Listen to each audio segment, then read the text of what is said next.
আমাকে বলেছিল, তারেক রহমানকে বলেছে যে তারা দেশের বাইরে চলে যায়। সে বলছে যে আমি কিছু অন্যায় করিনি, আমি দেশের বাইরে যাব কেন? আমার দেশের বাইরে তো কিছু নাই, আমি বিদেশে যাব কেন? আমি দেশ ছেড়ে চলে যাওয়া, পালিয়ে যাওয়া মানে তো আমি কোনো অপরাধ করেছি, অন্যায় করেছি। তারেক রহমান যায়নি, আরাফাত রহমান যায়নি, আরাফাত রহমান যায়নি। আমাকে বলেছে, আমাকে বহু চেষ্টা করেছে। আমি কি বলেছি আপনারা জানেন? আমি বলছি আমি যাব না, দেশের বাইরে আমার কোনো ঠিকানা নেই, এটাই হলো আমার ঠিকানা।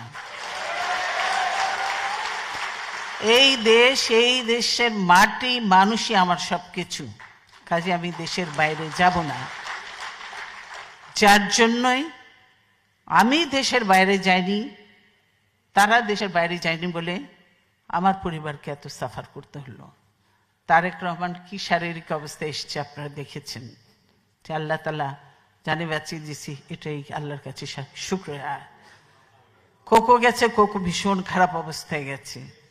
তারপরেও কোকো যে সে কোনোদিন রিমান্ড তো ওরা চিন্তাও করেনি, ভাবেও নি।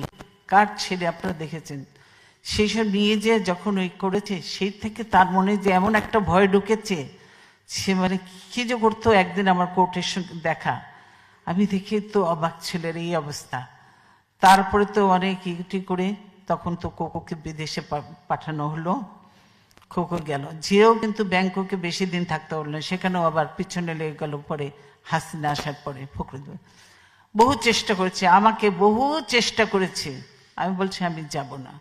আমরা যদি বলছে, আবার বলে যে আপনি তো আবার তাড়াতাড়ি ফিরে আসবেন, কোনো অসুবিধা নেই, আমরা তাড়াতাড়ি নিয়ে আসবো। এখন এই আওয়ামী লীগকে খালি করি, আওয়ামী লীগ বলছে, কিন্তু তাদের তো প্ল্যান ভিন্ন। আমি বলছি না, আমি দেশের বাইরে যাব না। আচ্ছা, এবং হাসিনা চলে গিয়েছিল দেশের বাইরে, তাকে বলেছিল, সে চলে গিয়েছিল। আমরা খুব একটা খারাপ সময়ের মধ্যে দিয়ে বাংলাদেশ যাচ্ছে। তারপরও আমি এতদিন গণতন্ত্রের জন্য সংগ্রাম করেছি, এখন অনেক বয়স হয়েছে, তারপরেও বিশ্বাস আছে, আস্থা আছে, আল্লাহর উপর বিশ্বাস আছে এবং আল্লাহর রহমত আছে। গণতন্ত্র শেষ লড়াই পর্যন্ত আমি চালিয়ে যাব এবং দেশে গণতন্ত্র প্রতিষ্ঠা করে, গণতন্ত্র পুনঃপ্রতিষ্ঠা করে ইনশাআল্লাহ তারপরে দেখা যাবে, আল্লাহ যা কপালে লিখছে তাই হবে। যে আমি সেজন্যই বলছি যে আমাকে এখন যেতেই হবে, এরা ছাড়তে চায় না। কিন্তু আমি বলি দেখো, এখন দল এখানে আমার প্রয়োজন। কোনো ওরা সিদ্ধান্ত নিতে পারে না, কোনো একটা সমস্যা হলে ঠিক সিদ্ধান্ত নিতে পারে না, তারা কি